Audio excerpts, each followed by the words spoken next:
Shri Venkateswara gold finance తాకట్టులో ఉన్న బంగారాన్ని విడిపించి కొనబడును. సంప్రదించండి 8499070070. ప్రశ్న రావణ్.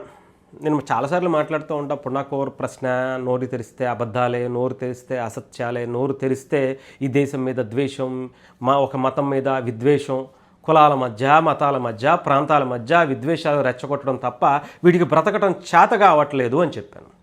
వాడికి చాలాసార్లు చెప్పా, ఒరే ఒళ్ళు దగ్గర పెట్టుకోరా, అనవసరంగా ఎవరిని గెలుపుకుంటున్నారో తెలుసుకోరా అంటే పెద్ద పెద్ద మాటలు, మొదల మాటలన్నీ ఆడి దగ్గర ఉంటాయి, మొదల చేష్టలన్నీ ఆడి దగ్గర ఉంటాయి. విషయం ఉండదు కానీ ఎలివేషన్స్ మాత్రం చాలా ఎక్కువ ఉంటాయి.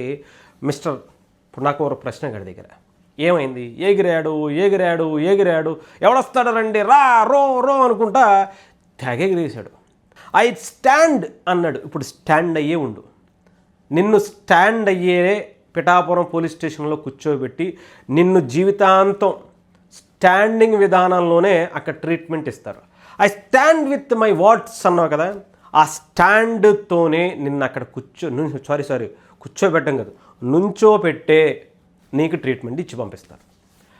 మనం మాట్లాడేటప్పుడు ఒళ్ళు దగ్గర పెట్టుకుని అసత్యాలు మాట్లాడకుండా, భావ ప్రకటన స్వేచ్ఛ ఉంది కదా, బాబాసాహెబ్ అంబేద్కర్ రాసిచ్చినటువంటి రాజ్యాంగంలో అసత్యాలు ప్రచారం చేయమని కానీ, ఇంట్లో కుటుంబంలో వాళ్ళ అమలక్కలను తిట్టమని కానీ ఎక్కడా లేదు. నీకైతే భావ ప్రకటన స్వేచ్ఛ ఉందో అవతల వాళ్ళకి కూడా అదే భావ ప్రకటన స్వేచ్ఛ ఉంటుంది, వాళ్ళకి కూడా ప్రైవసీ ఉంటుంది. వాళ్ళు నిన్ను టార్గెట్ చేయనప్పుడు నువ్వు మాత్రం వాళ్ళని టార్గెట్ చేస్తాను అంటే భారతదేశ రాజ్యాంగం, బాబాసాహెబ్ అంబేద్కర్ గారు రాసినటువంటి, ఆ మహానుభావుడు రాసినటువంటి రాజ్యాంగాన్ని తొంగలో తొక్కి నీకు ఇష్టం వచ్చినట్టు వాడుకు దొబ్బుతానంటే కుదరదు అనేది ఇప్పుడు ఆంధ్రప్రదేశ్లో కనిపిస్తుంది. ఎంతోమంది చెప్పారు, విన్నావా విన్నావా వినవు. ఎవడో పాడేసేటువంటి డబ్బుల కోసం కక్కుర్తిపడి నల్ల కళ్ళద్దాలు వేసుకుని అర్ధరాత్రి పూట కూడా కళ్ళద్దాలు పెట్టుకుని తిరిగితే ఏమవుద్దంటే, కళ్ళద్దాలు కళ్ళకే అనుకున్నాం, నల్ల కళ్ళోడు పెడితే ఏం కనిపిస్తుంది, కానీ నోటికి కూడా అలాగ నల్లగా అడ్డం పెట్టేసుకుని ఏది పడితే అది మాట్లాడేయచ్చు, మనకి చెల్లిపోద్ది. మనకి రాజ్యాంగం మనకు రాసిచ్చేసింది, భావ ప్రకటన స్వేచ్ఛ కింద ఏది అడ్డం వచ్చినా సరే మాట్లాడేయచ్చు, ఎవరినైనా తిట్టేయచ్చు, మతాల మధ్య కొట్లాటలు పెట్టేయచ్చు, కులాల మధ్య కుంపట్లు పెట్టేయచ్చు, కుటుంబాలకు వెళ్ళి వాళ్ళ ఫ్యామిలీలని వాళ్ళ పిల్లల్ని ఇష్టానుసారం మనం తిట్టేయచ్చు అనేటువంటిది పెట్టుకుంటే ఇలాగే ఉంటుంది. నిజంగా చెప్తున్నాను కదా, దోల తీరిపోవాలడికి. ఇంకొకసారి అలాంటి వాడిని చూసి ఎవడన్నా రెచ్చిపోవాలంటే కూడా ఇది పడాలి. ఆ రేంజ్లో ఆంధ్రప్రదేశ్ ప్రభుత్వం, పవన్ కళ్యాణ్ గారు, ఆంధ్రప్రదేశ్ కూటమి ప్రభుత్వం చాలా కీలకమైనటువంటి నిర్ణయం తీసుకోవాలి. భావ ప్రకటన స్వేచ్ఛ అంటే నీ ఒక్కడికే కాదు అవతల వాళ్ళకి కూడా ఉంటుంది అనేది ఇప్పుడు అమలు చేసి చూపించాల్సినటువంటి టైం వచ్చింది. వాడి బతుకంతా మీరు చూడండి, అసలు హైలైట్ అయింది ఏంటి?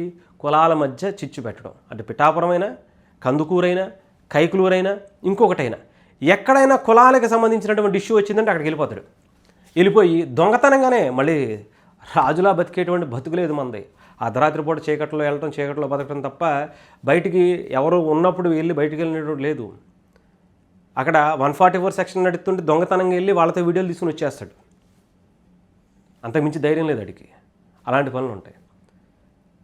అది కైకులూరైనా, పిఠాపురం అయినా, ఇంకొకటైనా, ఎక్కడైనా సరే అడిగి అదే పని. కులాలంటే కులం మీద ఏదైనా కనిపించిందో వెళ్ళిపోతారు అక్కడికి. మెగా ఫ్యామిలీ అంటే మన అడిగి ఏం ద్వేషమో ఏంటో నాకైతే అర్థం కాదు. కానీ అంత ఎందుకు వచ్చిన బతుకు? అసలు మంచిగా బతకడానికి ట్రై చేయొచ్చు కదరా, కాళ్ళు చేతులు బాగానే ఉన్నాయిగా, మంచిగా ఆ నోరు కూడా ఇచ్చాడు కదా, దానికోసం మంచి కోసం వాడుకోవచ్చుగా, కొంచెం పాజిటివ్గా ఆలోచించవచ్చుగా. కులాల మధ్య చిచ్చు పెట్టావు, ఇప్పుడు మతాల మధ్యకి వెళ్ళావు. ఏమైంది? సంకనాగిపోయింది. ఈరోజు కాకపోతే రేపొద్దునైనా సరే చెప్తున్నాగా, నీకు మామూలుగా ఉండదు.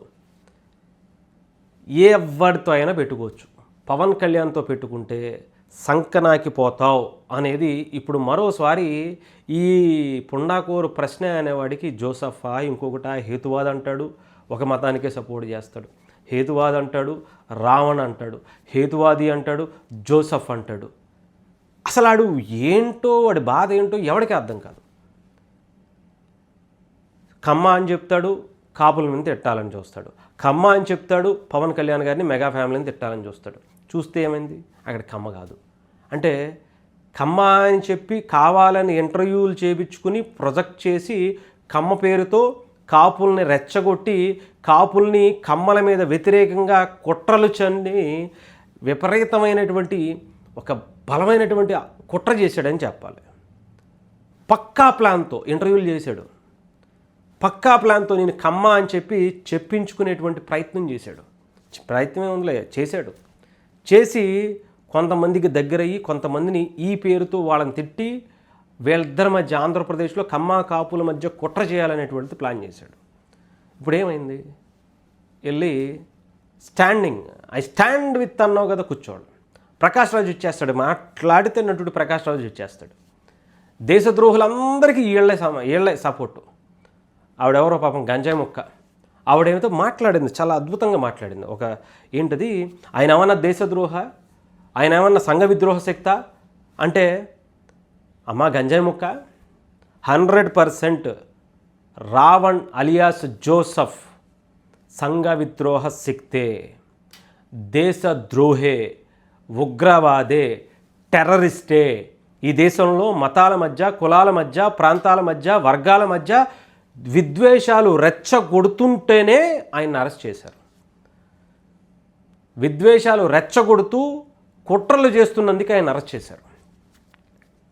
ఆడి ఛానల్ ఓపెన్ చేసి చూడండి, ఆడి వీడియోస్ చూడండి, అన్నీ అవే, ఇన్క్లూడింగ్ నీతో సహా. రేపు నెక్స్ట్ వరకు నీకు రావచ్చు. సో బ్రతకడం చేత కాకపోతే మాలవంటలను అడగని తల ఒక రూపాయి మిమ్మల్ని బతికిస్తాం. కానీ ఇంతకన్నా దిగజారకండి. ఈ దేశంలో పుట్టారు, ఈ దేశంలో పెరిగారు, ఈ దేశం గాలి పిలుస్తున్నారు. ఈ దేశం మీద విషం చిమ్మాలనేటువంటి ప్రయత్నం చేస్తే మాత్రం ఊరుకోం. అందులో ఎటువంటి సందేహం లేదు. భావ ప్రకటన స్వేచ్ఛ పేరుతో అసత్యాలు మాట్లాడుతూ ఇష్టానుసారం, మొన్న ఎప్పుడు మీరు కేసులు పెట్టారనుకుంటా, నన్ను ఇలా అనేస్తున్నారు, ఇష్టానుసారం ఎవరు పడితే వాళ్ళు సోషల్ మీడియాలో కమెంట్ చేస్తున్నారని. ఏ మాటలు ఆ పుండాకోరు ప్రశ్నగాడి చేస్తే వాడికి ఎలా సపోర్ట్ చేస్తున్నారు ఆలోచించుకోవాలి కదా అండి. అంటే మన దాకా వస్తే తప్ప తెలియలేదా?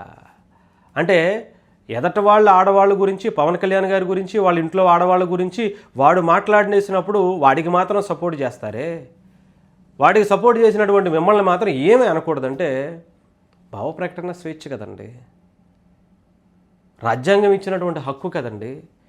వాడిని అరెస్ట్ చేసినప్పుడు దాన్ని ఎందుకు మీరు బయటకు వచ్చి వాడికి సపోర్ట్ చేస్తున్నారు? నటుడు ప్రకాష్ రాజ్ అంటే ఈజ్ ఈక్వల్ టు టెర్రరిస్ట్ అంతే. 100% నటుడు టెర్రరిస్టే. దానికి ఆయనకి సపోర్ట్ చేస్తున్నటువంటి వ్యక్తులు టెర్రరిస్టులే, ఆయన సపోర్ట్ చేస్తున్నటువంటి వ్యక్తులు అందరూ కూడా టెర్రరిస్టులే. ఈ దేశానికి మాయని మచ్చలాగా, ఈ దేశానికి చాలా ప్రమాదకరమైనటువంటి వ్యక్తులు మీరందరూ కూడా. సో డెఫినెట్గా మీలాంటి వాళ్ళ మీద ఈ దేశం, 2 తెలుగు రాష్ట్రాల ప్రజలు కూడా ఆలోచన చేయాల్సినటువంటి పరిస్థితి అయితే ఉంది.